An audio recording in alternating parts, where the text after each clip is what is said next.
Hello everyone, a very good morning to all. So आज एक interesting case करते हैं। ये केस एक लेडी का है। ठीक है।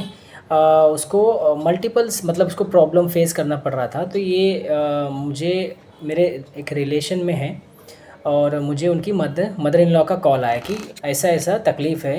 मतलब दवा चालू है मगर कंट्रोल नहीं है, बहुत तकलीफ़ है। एक्चुअली उनको थायराइड का प्रॉब्लम है और उनका टीएसएच जो है ना वो 200 के ऊपर रहता है हमेशा। ठीक है, 200 टीएसएच वैल्यू और T3 T4 भी बढ़ा रहता है।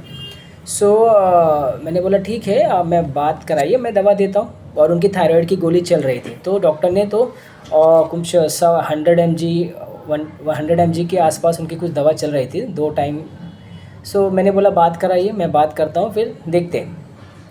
सो मैंने उससे बात किया। एक्चुअली इसकी हिस्ट्री उसकी मदर इन लॉ ने मुझे पहले बता दी थी।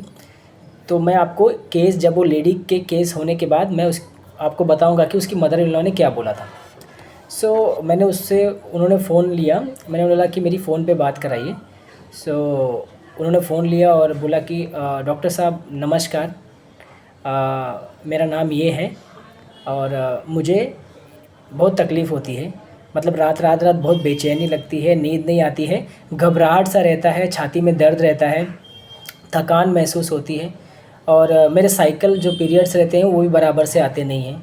2-3 महीना हो गया अभी तक आए नहीं। मैंने बोला ठीक है। और बोले और बस यही है और तो कोई दिक्कत नहीं है। तो मैंने बोला ठीक है, और कोई परेशानी इसके अलावा? तो बोले बस यही दर्द रहता है शरीर में और ये मेरी सासू माँ है, ये मुझे डॉक्टरों के पास लेके जाती रहती है, मुझे बताती भी नहीं कि मेरे को किस चीज़ की दवा खिला रही है। मतलब मेरे को सिर्फ ये तकलीफ़ है और मैं डॉक्टर को भी पूछती हूँ तो वो भी मतलब बोलते हैं कि हाँ थायराइड है, दवा खा लो। पर मुझे अच्छे से बताते भी नहीं है, बस मुझे दवा खिलाए जा रहे हैं खिलाए जा रहे हैं। अरे किस चीज़ की दवा खिला रहे हो, मुझे बताओ तो मैं क्या क्या क्या अंदर तकलीफ़ हो रही है, अंदर क्या प्रॉब्लम हो रही है। ये लोग मुझे कुछ बताते नहीं है, मुझे और टेंशन होता है और चिंता होती है कि मैं किस चीज़ की दवा खा रही हूँ, है ना, कितना दवा खाने का। और और तकलीफ़ तो मेरे को है ही, बनता ही रहता है, मेरा पीरियड भी बराबर आता नहीं है। तो दवा भी मैं लगातार खाती हूँ। ठीक है, ये शब्द आप याद रखिए। ठीक है। तो फिर भी मगर कोई मेरे को लगता नहीं कि कुछ ऐसा फ़ायदा है। साइकिल तो मेरा लेट ही आता है, 2-3 महीना 4 महीना लग जाता है। अभी 4 महीने से तो आया भी नहीं है और कोई बताता भी नहीं है मेरे को कि मतलब, तो मेरे को टेंशन रहता है कि क्या हो रहा है, मेरे को क्यों दवा खिला रहे हैं, है ना। मैंने बोला ठीक है, तो क्या चिंता होती है इसको लेके, तकलीफ़ को लेके जो रात को नहीं? बोले मुझे पता नहीं डॉक्टर साहब, बस होती है तकलीफ़, मैं बोलती हूँ तो मुझे डॉक्टर के पास ले जाते हैं और कुछ बताते भी नहीं है कि क्या चल रहा है। तो ये बताते नहीं है क्या चल रहा है। ठीक है। और मैंने बोला ठीक है, और कोई मन में टेंशन, इमोशनली कोई बात को लेके परेशान हो, किसी बात का टेंशन रहता है घर परिवार में? तो बोले डॉक्टर साहब घर परिवार में तो टेंशन तो बहुत है, मतलब बहुत कुछ है, बहुत कुछ है मगर मैं बता नहीं सकती। ठीक है, बहुत कुछ है बताने को मगर मैं बता नहीं सकती। तो मैंने बोला कि क्या बात है बताइए। तो बोले नहीं नहीं नहीं बता सकती ना, सास को पता चल जाएगा और फ़ोन में रिकॉर्डिंग चालू है। मैंने बोला रिकॉर्डिंग मतलब सास ने रिकॉर्डिंग लगा के दिया था, ठीक है, कि उसकी बातें सुनने के लिए, तो रिकॉर्डिंग किया था। तो उन्होंने रिकॉर्डिंग लगाया है तो मैं नहीं बता सकती। ठीक है। ठीक है, मैंने बोला ठीक है, और कुछ तकलीफ़? और कुछ नहीं। वैसे तो मतलब इनके हस्बैंड भी बराबर आते नहीं, ध्यान नहीं देते। जब उनको ये नीड रहता है, सेक्सुअल नीड रहता है तो फिर वो आते हैं, अदरवाइज़ वो मेरे पास इतना आते भी नहीं हैं। और इतना मतलब बात, मतलब 2-3 बैठ के बात करते नहीं है, लेट रात आते हैं। ठीक है, तो ये हस्बैंड का उन्होंने बताया। ठीक है। तो मैंने बोला ठीक है, और कुछ बोलना है? नहीं और कुछ नहीं डॉक्टर साहब, बस यही तकलीफ़ है। तो मैंने बोला ठीक है चलिए। तो ये उसका हिस्ट्री था। अब ये एक सब्जेक्टिव पार्ट जो पेशेंट ने बताया। अब एक मदर इन लॉ की साइड से क्या है कि ये हस्बैंड का जो है उनका सेकेंड मैरिज है। फर्स्ट मैरिज उनका ब्रेक हो गया था, सेकेंड मैरिज किया। ये गांव में रहने वाली एक लड़की है जो इनसे इन्हें शादी की थी। मगर शादी के बाद इसका रवैया बहुत ये हो गया कि ये गांव इसको अपने मतलब मायके भेजा। एंड उसको भेजने के बाद क्या रहा कि वो आने को तैयार नहीं थी। वहाँ उसका कुछ किसी और के साथ, फिर वहाँ वो घूमने चली गई 2 महीने के लिए कहीं और, किसी और देश में चली गई, मतलब देश मतलब किसी और सिटी में चली गई, हैदराबाद समथिंग, कहीं हैदराबाद चले गए, वहाँ 2 महीना उस लड़के के साथ रही, ऐसा ऐसा मतलब घूम के उसके फ्रेंड और उसके साथ घूम के आई सब। अब सोचिए गांव में रहने वाली एक सिंपल लड़की, एंड उसका पहले से ही ऑलरेडी एक रहा है, ऑफिस में काम करती थी, एंड उसके ऑफिस के ही किसी शायद वो जो उधर काम करते थे उनके साथ ही, और उनके साथ ही वो घूमने चली गई 2 महीने के लिए हैदराबाद बिना बताए, ये उसकी मदर। तो उसके बाद से उसकी मदर इन लॉ को जब ये पता चला तो एंड वो उस पर रिस्ट्रिक्शन डाल दिया, उसका मोबाइल ले लिया, उसका सब कुछ ले लिया, कॉन्टैक्ट डिलीट कर दिया, ये सब करने के बाद उससे सब कुछ ले लिया। और दवा भी ये खाती नहीं है, पहली बात उन्होंने बोला क्या मैं दवा रोज़ खाती हूँ, मगर यहाँ भी वो दवा नहीं खाती, दवा खाती नहीं है, दवा रखा रहता है, ये कहीं और किसी में डाल देगी या फेंक देगी, मगर दवा भी बराबर नहीं खाती है।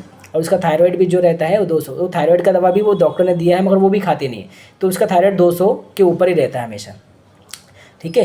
तो ये उसका है, तो उसको मोबाइल ले लिया, कांटेक्ट ले लिया, उससे बात करने देते नहीं है, घर पे भी बहुत कम बात करते हैं, बात करती है तो एक जन खड़ा रहेगा। तो दिस इज़ सिनेरियो, मतलब ये हुआ है। तो मदर इन लॉ के साइड से जो इसने किया था और बिना बताए जब इसने ये सब किया उसके बाद का ये एक्शन है, ठीक है, जो उसने किया उसके बाद का मदर इन लॉ का एक्शन है, उसको मतलब हर चीज़ अब सुनने लगी है, ठीक है। तो इसमें मैं आपको एक चीज़ क्लियर कर दूं कि बताना तो बहुत कुछ है, अब इसको कैसे डिफ्रेंशिएट करोगे हाइडिंग और सिक्रेटिव में, बहुत कुछ बताना है डॉक्टर साहब, मगर मैं बता नहीं सकती क्योंकि रिकॉर्डिंग चालू है। एक तरीके से तो उसने बता दिया कि कुछ तो प्रॉब्लम है, ठीक है। हाँ, दिस इज़ हाइडिंग। आप हमेशा याद रखिए, बता देना, बातों बातों में ये जता देना कि कुछ तो है मगर बता नहीं सकती, दिस इज़ हाइडिंग। और कुछ नहीं है डॉक्टर साहब, कितना भी पूछो, कितना भी दूसरे से पता चला नहीं इसको बहुत तकलीफ है, दिस इज सिक्रेटिवनेस। सिक्रेटिवनेस में जिक्र नहीं होगा आपको, ये दोनों में आपको डिफ्रेंशिएट करने आना चाहिए, हाइडिंग में और सिक्रेटिव में। तो हाइडिंग में आपको पता चल जाएगा कि कुछ तो प्रॉब्लम है एंड वो शेयर करने को तैयार नहीं, this is hiding, simple hiding. Secretive में जिक्र ही नहीं करेगा, आपको जानने ही नहीं देगा कि क्या प्रॉब्लम है ना, हर चीज़ में नहीं सब ठीक है डॉक्टर साहब, नहीं ठीक है डॉक्टर साहब, सब ठीक है डॉक्टर, बाद में मालूम पड़ता है he is emotionally very disturbance, वो पूरी तरह से टूट चुकी है, मालूम पड़ा बहुत तकलीफ है, तो दिस इज सिक्रेटिवनेस। तो पल्सेटिला जो होती है, सॉरी मैंने नाम तो बता दिया आपको पल्सेटिला, मगर इस केस में आप देखिए कि क्या है कि दवा खाती नहीं है, फ्रीवलेस है, ठीक है, मुझे बताते नहीं है डॉक्टर साहब, ठीक है। तो ये जो है ना मुझे बताते नहीं है, this is anxiety in dark. तो मैंने उसको मेडिसिन दिया 200 पोटेंसी में, एंड मैंने बोला कि आप 1.5 महीने के बाद उसका रिपोर्ट करना, और जैसा चल रहा है चलने दीजिए, दवा खाती है नहीं खाती कोई फ़र्क नहीं पड़ता। और वो खाती नहीं थी, हाँ थायराइड का दवा नहीं तो 200 नहीं होता। थायराइड देने के बाद विदिन 1.5 मंथ तो 200 का डोज देने के बाद उसका जो TSH किया वो डायरेक्ट 200 से कितने पे आ गया, 18 पे आ गया, 18, हाँ विदिन 1.5 मंथ। पल्स डोज 200 का देने के बाद 18 पे आ गया 1.5 मंथ में। तो इतना ड्रास्टिकली चेंज हुआ क्योंकि हमें उस पैटर्न को समझना था कि वो कर क्या रही है, वो बता क्या रही है और वो कर क्या रही है, दोनों में डिफरेंस है ना। तो उसका 18 आ गया तो वो नॉर्मल हो गई, उसके बाद उसका सारा घबराहट, उसको नींद भी आने लगा, उसका साइकिल भी अपीयर हो गया, ठीक है। और धीरे धीरे करके वो उसका जो 18 था वो 6 पे, फिर उसके बाद 5 पे, अभी वो एब्सोल्युटली वो जो है मेरे ख्याल से लास्ट रिपोर्ट निकाला 5 पॉइंट समथिंग था, अभी वो नॉर्मल है, साइकिल उसका रेगुलर, अभी 1.5 मंथ में आया था, अभी उसके बाद नेक्स्ट मंथ में उसका शायद 39-35 डेज़ में उसका कुछ आया था। तो अभी वो ठीक है, उसका थायराइड भी नॉर्मल होगा और गोली भी बंद हो गई उसकी थायराइड की, वैसे भी वो खाती नहीं थी, मगर ये डोज देने के बाद तो ऑलरेडी मैंने बोला कि बंद कर दो क्योंकि बहुत ड्रास्टिकली चेंज हो गया था। सो इस केस में आपको समझना है कि पेशेंट क्या बोल रहा है और हमें इन्फॉर्मेशन क्या मिल रही है, दोनों को मैच करना है। अगर हम पेशेंट की बात सुनेंगे तो बहुत प्रॉब्लम हो जाएगा ना, हमको लगेगा डोमिनेशन कर रहे हैं, फैमिली वाले डोमिनेट कर रहे हैं इसलिए बहुत ज़्यादा प्रेशराइज कर रहे हैं, मगर नहीं, यहाँ पेशेंट का बिहेवियर ही वैसा है। तो पहली बात तो डॉक्टर साहब मुझे इन लोग लेके जाते हैं, डॉक्टर को दिखा रहे हैं, मुझे बताते ही नहीं कि मुझे क्या हो रहा है, मेरे को टेंशन हो रहा है कि अंदर क्या हो रहा है, कोई बता ही नहीं रहा है, बस दवा खिला रहे हैं मेरे को ले जाके। तो this is anxiety in dark. First मैंने ले लिया था और जैसे ही फ़ोन लिया उन्होंने क्या बोला कि नमस्ते डॉक्टर साहब, तो दिस इज़ रेवरेंस। बहुत कम आप देखोगे रेवरेंस ऐसा होता है ना कि आपको मिलता है, अब बहुत कम बोलते हैं, हर पेशेंट आपको गुड मॉर्निंग सर, नमस्ते सर, कैसे हो आप, एक कैसे हो आप तो एक अलग मेडिसिन बदल जाएगा, वो मैं आपको बता दूंगा बाद में। मगर जो बहुत रिस्पेक्टफुली आपको रेवरेंस देते हैं फ़ोन पे, चाहे वो कॉल पे हो, बहुत कम पेशेंट बोलते हैं, हर पेशेंट नहीं बोलता। तो दिस इज़ रेवरेंस, ठीक है। और उसके बाद क्या हुआ, उन्होंने क्या बताया कि ये तकलीफ़ है, मेरे को बेचैनी होती है। एंड क्या होता है, मैंने पूछा कि इमोशनली क्या हो गया, ठीक है। तो इमोशनली मतलब डॉक्टर साहब बताने को तो बहुत कुछ है, मगर मैं बता नहीं सकती क्योंकि रिकॉर्डिंग चल रही है, ठीक है, और साथ सुनती रहती है, सब पता चल जाएगा। तो दिस इज़, बताना तो सब कुछ है, मतलब सब बता भी दिया कि प्रॉब्लम है, एंड नहीं भी बताना है। दिस इज़ हाइडिंग हिमसेल्फ, ये हाइडिंग हिमसेल्फ है, ठीक है। यहाँ सिक्रेटिव नहीं है, ठीक है। सिक्रेटिव में आपको पता ही नहीं चलेगा कि क्या है इसके अंदर, है ना, वो समझ में ही नहीं आएगा। बट हाइडिंग में समझ में आ जाता है इसको कि तकलीफ़ है। तो अल्टीमेटली उसने बता दिया कि तकलीफ़ है एंड और छुपा भी लिया। तो this is hiding himself, clear cut. और ठीक है, ये उसका नेचर है। अब ये उसका पेशेंट की तरफ से, अब इसका नेचर क्या है कि अब इसको देखिए ये है कैसी। इसको घर भेजा मायके रहने के लिए, तो ये क्या कि अपने जो बॉयफ्रेंड के साथ उनके वहाँ 2 महीने के लिए वो चले गए, वहाँ से डायरेक्ट हैदराबाद घूमने के लिए। वहाँ 2 महीना रह के फिर आई, फिर रहने के बाद फिर वो वापस आने को तैयार नहीं थी, ठीक है। फिर आने के बाद जब कैसे कैसे लाया गया, तो फिर उसके बाद उसका मोबाइल ले लिया गया, उसका सब कुछ सब शेयर कर लिया गया।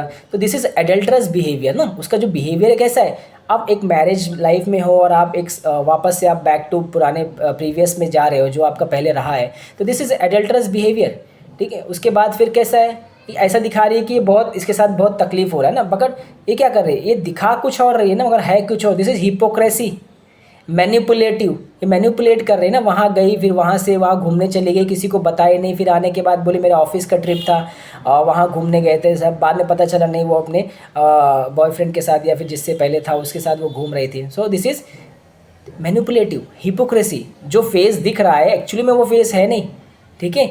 और गोलियाँ खाती नहीं है, फेंक देती है, दवा लेती नहीं टाइम पे, भूल जाती है। दिस इज़ फ्रिवलसनेस, है ना, फ्रिवलसनेस। मोबाइल ले लिया, कुछ नहीं बोल रही है, एल्डिंग डिस्पोजिशन। मोबाइल ले लिया, अपोज नहीं किया, क्यों नहीं अपोज करेगी, क्योंकि शी नो कि she is adulterous, she is wrong. तो वो क्या कर रही है, वो अपोज नहीं करेगी। मोबाइल ले लिया, कांटेक्ट डिलीट कर दिया, सबका कांटेक्ट नहीं दे रहे उसको, तो this is एल्डिंग disposition. Under pressure वो उसको एल्ड करना पड़ा, वो ये एक्शन नहीं ले सकती ना। तो this is एल्डिंग disposition. This is the total face of pulsatilla. जो पल्सिटिला एक तो लायर होती है, एक तो मैनिपुलेटिव होती है, हिपोक्रेसी होती है, ठीक है। Hypocrisy, manipulative. तो बताती क्या है और करती क्या है, दोनों में बहुत अंतर होता है पल्सिटिला के, ठीक है। तो ये मैंने अगर ये डोमिनेशन होता, अगर डोमिनेशन सोचते तो आप कार्सिनोसिन मेरे दिमाग में आता पहले मुझे लगा, मगर जब मुझे मालूम पड़ा था हिस्ट्री की, तब मुझे समझ में आया कि ये क्या बोल रही है और कर क्या रही है लोगों में, ठीक है। वो इतने माइल्डनेस से अपने आप को बता रही थी, ऐसा लगता है बहुत बेचारी है, इसके साथ बहुत ये हो रहा है, मगर एक्चुअली में उसने वो किया है, ठीक है। उसने वो जो क्रॉस किया था, जो एक लिमिटेशन होती है आफ्टर मैरिज, उसको क्रॉस करके एक एडल्टरस बिहेवियर फॉर्म किया। उसके बाद जो उसने एक्चुअल में उसका फेस था, जो हिपोक्रेसी का था, जो मैनिपुलेटिव का था, जो उसने फैमिली के साथ किया, तो this is all picture of pulsatilla, ठीक है। ऊपर से हस्बैंड भी टाइम नहीं देते, वो आके बैठते नहीं है, जो उसको जब सेक्सुअल अटेम्प्ट करना रहेगा तब वो आते हैं। तो this is the forsaken feeling, ठीक है, फॉरसेकन फीलिंग है, ये भी ले सकते हैं।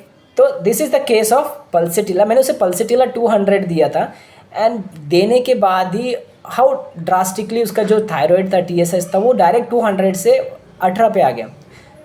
बहुत केसेस में ऐसा, कुछ केसेस में बहुत स्लो उतरता है, कुछ केसेस में बहुत टाइम लगता है, कुछ केसेस में बहुत ड्रास्टिकली चेंज हो जाता है, क्योंकि मेडिसिन बहुत एक्यूरेटली हिट हो गई है वाइटल फोर्स में और बहुत एक्यूरेट सिमिलम मिल गए हैं। तो ऐसे केसेस में हो जाता है, बहुत सारे केसेस में। तो उसके बाद पल्सिटिला के बाद उसका जो साइकिल था वो भी, जो रेगुलर था वो भी सब नॉर्मल हो गया, ठीक है। So this is the case of pulsatilla. So thank you so much, और नेक्स्ट वीडियो में हम ऐसे एक अच्छे नए केस के साथ फिर से मिलेंगे।